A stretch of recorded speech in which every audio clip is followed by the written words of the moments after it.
Our sign language interpreter tonight is Laura Omondi. My name is Martin Macharia. We're live across our social media platforms on Facebook and as well as on YouTube. And you can as well send us your feedback through our SMS line, that is 23059. Now, EBN Prime Edition starts now. And tonight we kickstart our broadcast from a sad note, and 6 families in Kiambu County are mourning the tragic loss of loved ones who were fatally shot by police during the Saba protest held on Monday, the July of 2025. Among those killed was 12-year-old Bridget Njoki, who was reportedly shot while watching television inside her home in Dumberi village. Her mother, Lucy Ngugi, described the family's grief as unbearable and called for justice to be served. Another victim, Dennis Mutuma Mwangi, aged 23 years, was shot in the back outside his home in Kiambu town. His mother, Frida Kawira, said her son was not participating in the protest and had only stepped out after doing laundry. In the same village of Dumberi, Laban Kamau was also shot and killed, with reports indicating he suffered a gunshot wound to the head. His mother, Margaret Wangui, questioned the use of such lethal force, stating that the village had not witnessed any violent activity to warrant such action, and accused police of treating her son like a criminal. The affected families have decried the use of live bullets by police officers and are now calling for an immediate investigation, compensation, and government assistance in covering morgue, autopsy, and burial expenses. Jana tulikuwa kwa nyumba na mtoto wangu muda wa 6:20 hapo, na ndio tukasikia kitu imelia na sauti kubwa sana. Tukiwa kwa nyumba kama tumekaa chini na kumwangalia kwa mkono, nikaona akona damu. Wakati niliona akona damu, tulidhani ni kitu imemkata, kama ni kitu imepasuka. Wakati nilimshika mkono kuangalia damu imetoka wapi, ndio mtoto wangu akaanguka chini. Na kumwangalia nikaona akona shimo kwa kichwa, ndio nikapiga duru. Baba yake akakuja, alikuwa narisha kuku. Kuzi kama mtoto wangu alikufa nini? Alikuwa tu ameketi kwa nyumba, just kusimama tu kuziangalilia hivyo mtoto wangu anashutiwa. Nao maserikali wanaenda tu wanaenda tu hivi, hata waangalie kwenye wanashuti, just kuua jua na huruma. Wakumbuke ni wazazi. At least watutore watoto wetu kwa mahospitali kwenye wamelazwa wamoja, ili watutengenezea tujuzi kutulipa watendewe haki yao. Hii kitendo tunashindwa itachunguzwa na nani? Kwa sababu tunaona kuna watu ambao wamekuja kwa hii maandamano ambao hatuwajui, watu wametoka sijui wapi, wanakuja na tunaona wanaungana na polisi wanafanya hii maandamano. Tukiambiwa polisi ati wao ndio watachunguza hawa watu, watawachunguza namna gani na wao ndio wanafanya kazi pamoja? We need a third party kwa hii kuweza kufanya hiyo uchunguzi. Lakini kwa report, tumepewa report kuwa mtu mmoja ndiye amekufa. This is not, hiyo sio accurate. Hiyo sio accurate hata kidogo. Na tunauliza kwa nini wanaficha? Kwa nini wanaficha wale watu ambao wameua? Right, a somber atmosphere prevailed at Nairobi City Mortuary on Tuesday morning as families and relatives of those killed during the Saba protest arrived to identify the bodies of their loved ones. Among the mourners was Faith Indeche, mother to 25-year-old Elvis, who was found with multiple gunshot wounds to the chest and arm.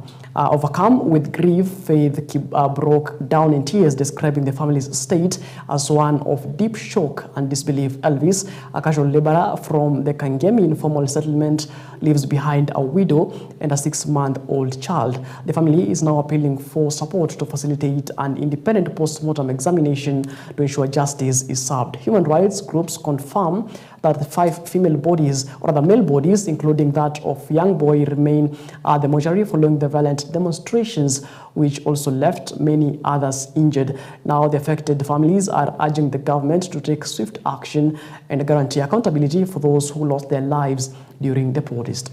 Mtoto wangu alitoka akisema anaenda Kibaro kurudi. Nikapigiwa simu niende iko. Kwenda huko nilipata mtoto wangu ashakufa. Hakuwa hai tena. Nilisikia uchungu mimi kama mzazi. Hata kama wewe ni mzazi ukitaka kuadhibu mtoto, tumia ile njia unaweza adhibu naye mtoto kama wako. Hana tumia njia ya kuwa mtoto wa mwingine na wewe ni mzazi. Na serikali tafadhali, naomba tu msikize maoni ya vijana watoko, tuwaelewe wanataka nini kwa maisha yao. Umemaliza watoto wetu wamekufa. Mtoto wangu in Ngong, our team has informed us that there are 3 bodies, but there are also persons who are critically injured who are at that hospital. And for us, the excessive force that was used by the police yesterday have everything to do with the utterances of the Cabinet Secretary for Interior, Murkomen, last week. Right, grief engulfed Ngong Macharia on Tuesday as families arrived to identify the bodies of their loved ones who were fatally shot during the Saba protest. At least 5 families from Ngong and Kiserian are in mourning following the death of their relatives, allegedly at the hands of police officers. According to the families, 3 people were shot dead in Ngong, while 2 others died in Kiserian during Monday's protest. The victims were reportedly not even participating in the demonstrations when they were killed. Speaking outside the mortuary, distraught family members condemned what they termed as excessive use of force by police, calling for accountability and justice for the slain individuals. Ametoka Ngaranji sasa anaelekea nyumbani. Nyumbani Mathare si lazima upitie hapa. Na si alipitia hii njia hili sasa apitie njia mzuri. Badala ya kupitia ile sasa choro. Sasa ndio aliathiriwa zitasi pale na mtu alikuwa juu ya ngorofa sniper. Hapo ndio alichukuliwa risasi ya shingo. Kwa mmoja wa andamanaji. Kwa sababu sijaisikia na sijaimsikia na kitu kama hiyo kwenda kuandamana. Alitoka kazini kwake akikuja ongea na baba yake. Sasa ndio naomba mtoto wangu amekufa. Singetarajia ati wanaweza kufikia ati mahali hata kushikana na watoto kama hawa waanze kuua bure. Ni makosa. Mimi ni kitu naweza sema. Hii mambo irekebike tu. Iangaliwe. Msuti amekufa nini? Hata si hata tafadhali mimi wageniua. Mimi nimemaliza maisha kwa sababu si nimewalea. Right, quite unfortunate stories right there. At the same time, the family of a Mount Kenya University student who was fatally shot during a recent Saba protest is calling for justice and answers regarding the circumstances surrounding his death. Speaking to the media, the grieving relatives demanded a thorough investigation into what prompted police officers to open fire on their son. The family revealed that they are aware of white vehicle that officers were traveling in at the time of the shooting, urging the government to take swift action to hold those responsible accountable. Risasi sio mawe, ni risasi. Na hiyo risasi inajulikana, ile gari ilipiga hiyo risasi ni gari ilikuwa inapita na inajulikana. Sio ati ni gari haijulikani, ni KDG ya white. KDG ya white ambao sijui inakuanga station ya Makongeni na mekuanga wapi, hiyo ndio ilikuwa ilimshoot. Sasa mwenye alikuwa kwa hiyo DG mwenye alimshoot ndio mimi naweza taka tujue ni nani. Kwa hiyo DG hiyo na ni jana. Heri tujue ukweli. Unajua tukijua ukweli tutahili. Na ndi why alifanya hivyo. Haya, raifu yake ilikuwa on danger, alikuwa anataka kushutiwa na mtoto wangu ama alikuwa anataka kupigwa na mtoto wangu ama alikuwa ama ni nini hiyo danger hiyo ilifanya mshoot. What transpired? Ndio mshoot na ni kwa street. Hiyo ndio mimi nataka kujua tu. Hivyo nikijua hivyo nitahili. Na nijue huyo mwenye alikuwa hiyo kwa hiyo DG na inajulikana. Sijui kama watafunika juu ni serikali, I don't know. Lakini watu waliona ni hiyo gari, hiyo ya white. Yake ilipigwa na simu yake masaa ya saa 8 hapo. Saa 8:40 hapo saa 9 ikielekea. Ndio simu yake ilitumiwa, babake akapigiwa simu. Akaambiwa mtoto wake ameshutiwa na amechukuliwa na ambulance, twende tumwangalie level 5. Sasa ndio tukakimbia huko level 5 tukakuta yuko. Tena tukakaa tukifikiria tukiwa hapo kwa gate tukifikiria tukaenda mochari tukaambiwa kuna mtu kama huyo ameigishwa, tukifikiria kwenye tutaenda ndio watu wa boda wakatuambia amepelekwa Caritas.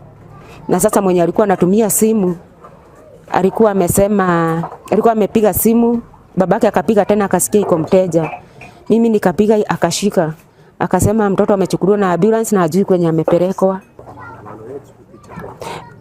Hakuwa kwa maandamano juu alishutiwa huko kwa estate ndani. Alishutiwa hapa Kajiaka estate ndani, akushutiwa huko kwa barabara. Yeye alikuwa huko kwa estate ndani, kwa hivyo hakuwa kwa maandamano na yeye anaishi na hapo hiyo side. So hatujui kama alikuwa anakuja na huko ama alikuwa anaenda wapi, lakini hakuwa kwa maandamano. Na tunasema justice ifanyike. Lakini wajua ile justice ya kabisa ni ya Mungu. Mungu halali. Wako na nguvu, wako na serikali na wako hata na mabuduki. Lakini na sisi tuko na Mungu. na tunajua mwenye alifanya hiyo kitendo. Ukiwa na risasi utakufa na risasi. The family of Anthony Wachira, who was allegedly shot dead by police in Naivasha, Nakuru County during the recent Saba protest, is now demanding justice. Speaking to the media, Wachira's mother stated that her son was not participating in the demonstrations when he was fatally shot. She called on authorities to conduct a thorough investigation to ensure those responsible are held accountable. The family's plea adds to the growing concerns of police conduct during the protest and the need for transparency in handling such cases.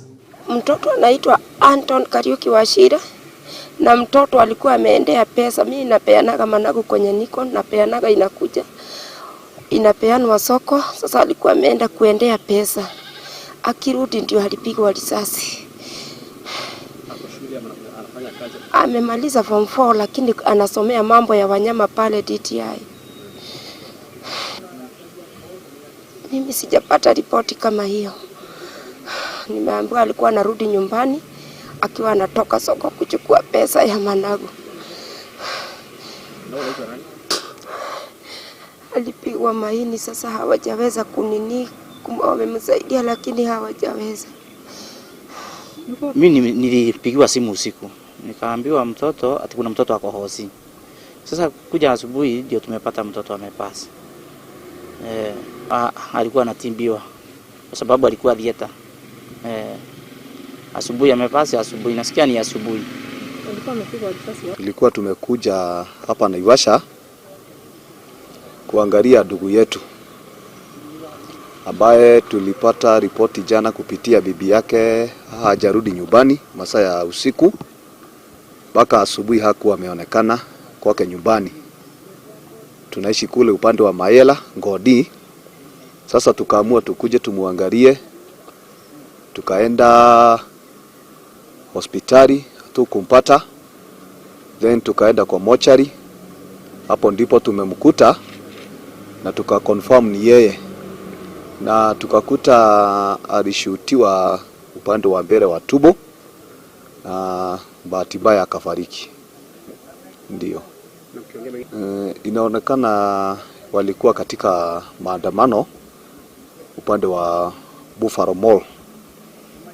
Sasa wakiwa pale ndipo alikuta ameshutiwa kulingana na ripoti ya marafiki ambao walikuwa na yeye pamoja pale, na inasemekana alikuwa katikati ya umati, risasi ikamtoa hapo.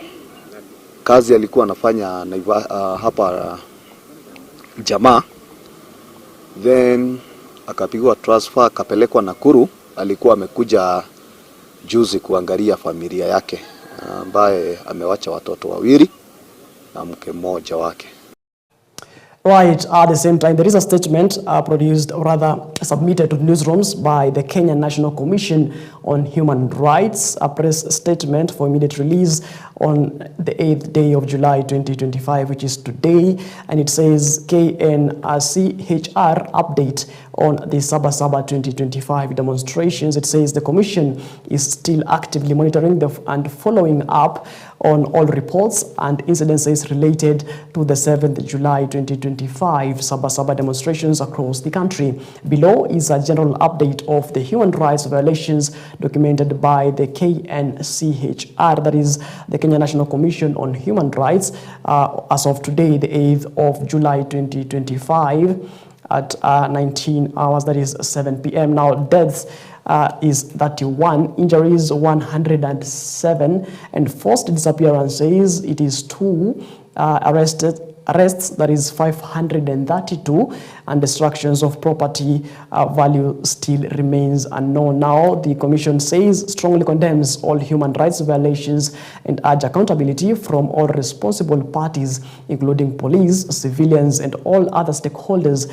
Continues to say, we once again send our message of condolence to those who lost their loved ones and wish a quick recovery to those nursing injuries. Now, the Commission calls upon anyone with information and human rights concerns relating to the demonstrations to share it through their SMS line, that is 22359. Of course, continues to say haki kwa wote kila wakati. It is signed by Dr. Raymond Nyeris Vice Chairperson of the Kenyan National Commission on Human Rights. Of course, the story we shall be keeping tabs with later on in the week. Moving on, Chief Justice Martha Koome has urged security officers in Kenya to adopt professional and ethical methods when handling public demonstrations. Speaking in Nairobi during the inauguration of new commissioners of the Police Service Commission, Koome highlighted that recent protests have exposed significant tensions in the country's democratic foundations. Koome emphasized the importance of safeguarding constitutional rights,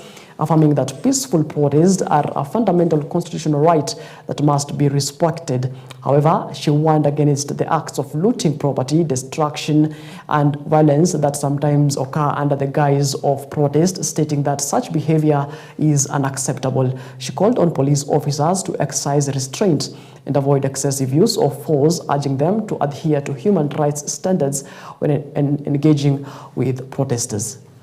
You are coming in office at a time when our country and our democratic fabric have come under strain through waves of public protests.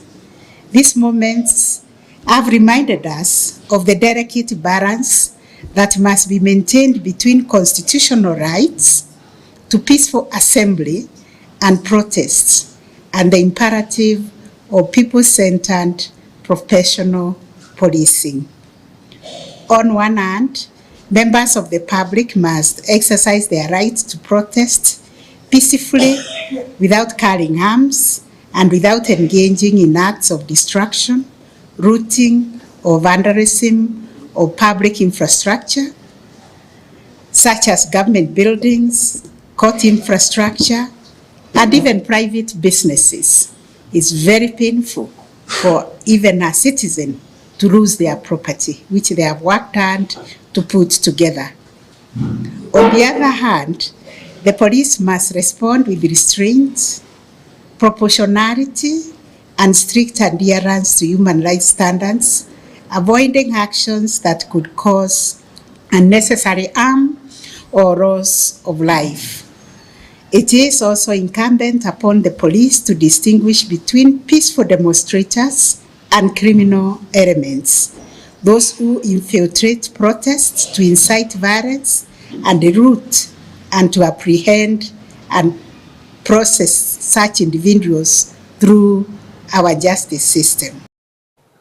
Now, health workers under the health union CACAs have issued a stern warning that they may suspend services across the country whenever protests erupt, citing escalating threats to their safety. The warning follows a disturbing incident at Kitengela Sub-County Hospital, where a group of unruly youth stormed the facility during recent protests, causing widespread damage and panic among staff and patients.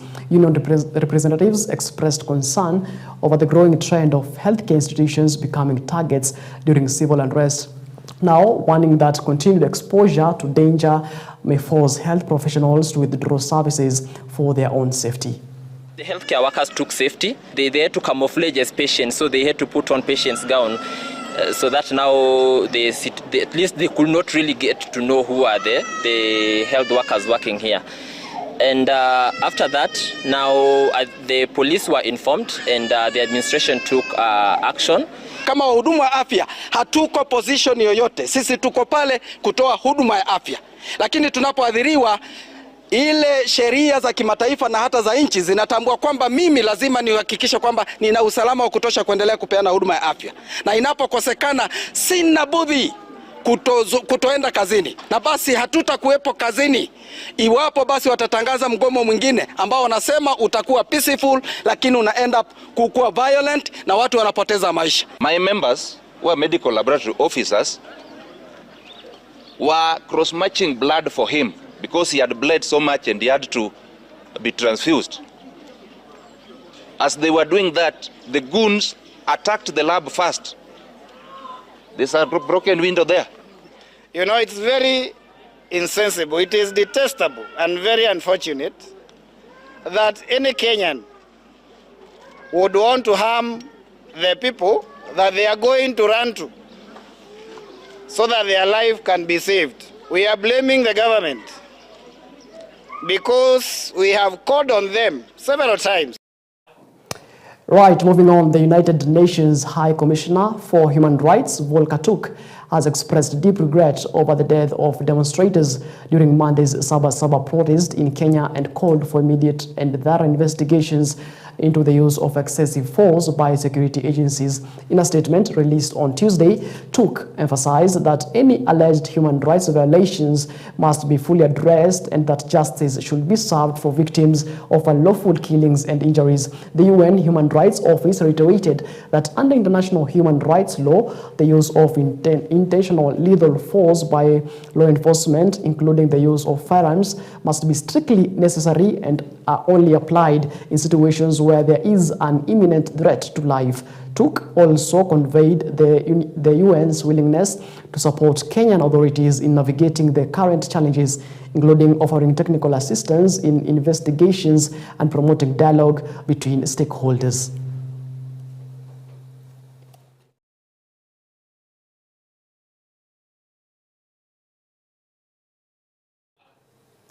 Now, the National Cohesion and Integration Commission, that is the NCIC of Kenya, has announced that it has proposed charges against several politicians accused of inciting violence during the recent Saba protest. NCIC Chairperson Simon Kobia confirmed that the commission is actively investigating inflammatory remarks made by political figures amid the demonstrations. Speaking on Tuesday, Kobia condemned the killings, injuries, and widespread demonstrations or rather destruction of property that took place during the protest on Monday. He further appealed for a national dialogue aimed at addressing the underlying issues raised by the youth who were at the forefront of the protest.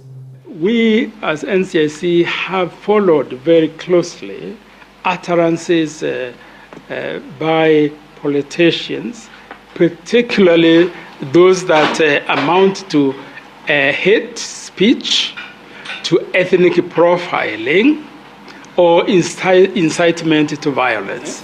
2 cases out of 26 cases have been forwarded to DPP for prosecution. And we are actively listening to what the politicians are saying. Kenya wote wa tabaka mbalimbali, wa rika mbalimbali, kwamba tuko na nchi ya kulinda, tuko na desturi ya kulinda, na katiba yetu haina fikira ya vita, haina fikira ya ghasia.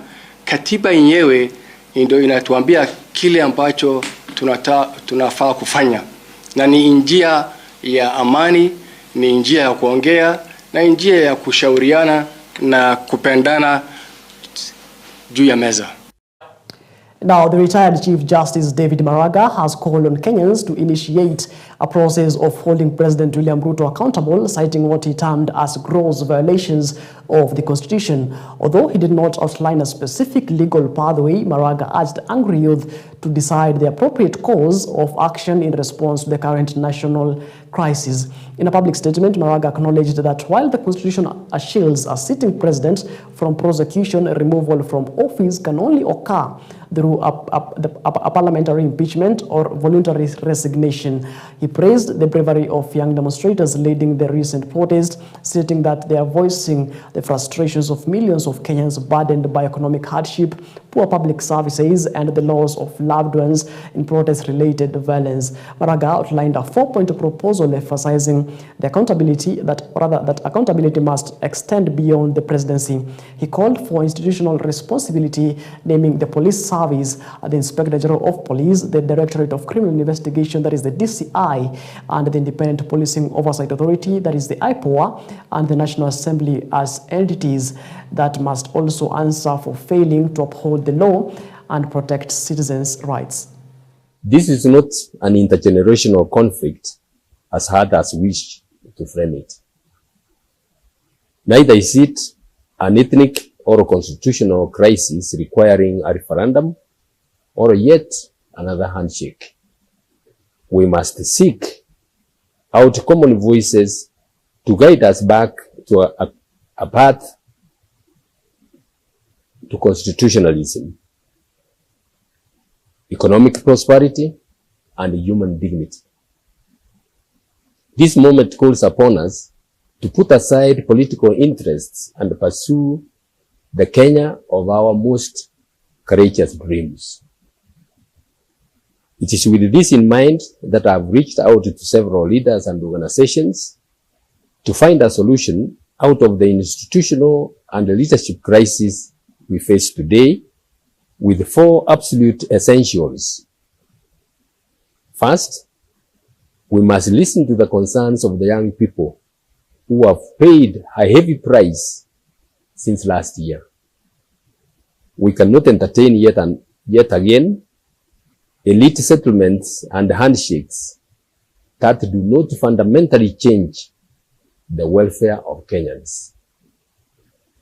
Second, we must hold accountable all leaders of institutions that have failed in upholding the rule of law, including the National Police Service, the IG, the DCI, IPOA, and the National Assembly. Third, we must arraign in court all those involved in the killings, injuring, and maiming Kenyans, as well as those who have destroyed property. Fourth, the buck stops with the president. We must commence a process to hold the president accountable for the gross violations of the Constitution. Kenyans can decide what this process would entail. Now, a section of members of parliament allied to the Democracy for Citizens Party, that is the DCP party, have accused the government of sponsoring violence and economic sabotage during the recent Saba protest. Speaking at a press briefing in Nairobi on Monday, the lawmakers claimed that the attacks were state-orchestrated and strategically targeted opposition strongholds. According to the MPs, the alleged violence resulted in the death of innocent civilians, widespread looting, and the destruction of property, all under the watch of police, who they claim did little to intervene. The DCP legislators have called on the International Criminal Court, that is the ICC, to launch investigations into what they described as crimes against humanity.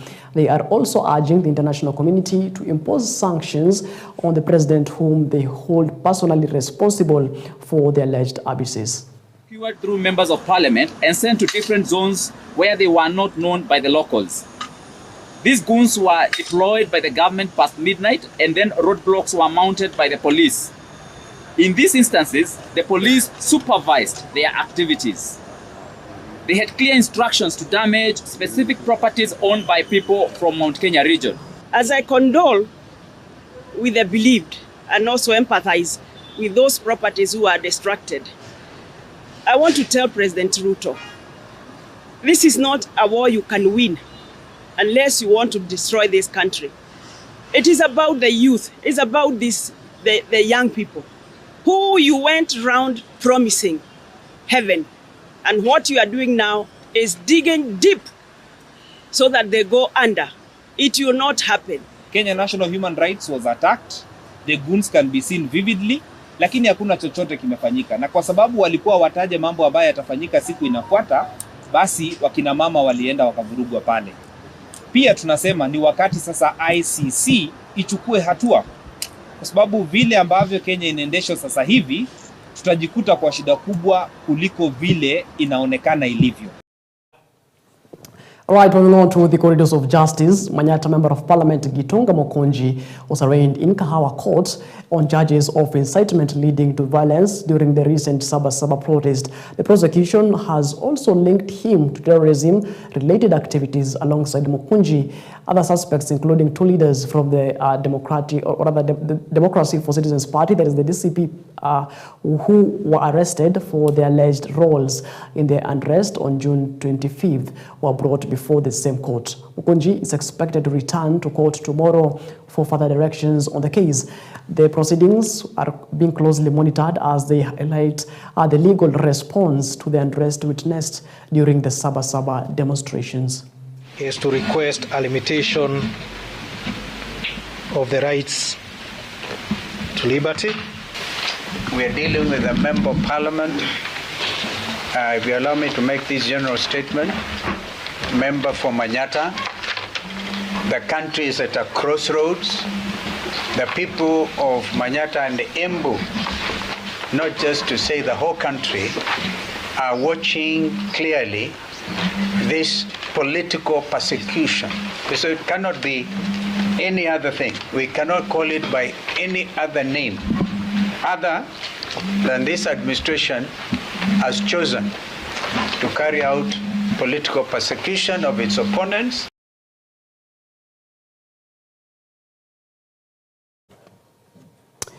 Right, it is exactly 30 minutes past the top of the hour. Now, before we wrap up our program here on EBN Prime Edition, the government has awarded Faith Kipyegon, Beatrice Chebet 5 million Kenya shillings each, breaking 1,500 meters and 5,000 meters world records respectively at Prefontaine Classic. Of course, congratulations to the Kenya's athletes. It is exactly 30 minutes past the top of the hour, and that's going to wrap up our program here on EBN Prime Edition. Our sign language interpreter tonight has been Laura Omondi. My name is Martin Macharia. Do have yourself a good night, and let's do this again when God says we do.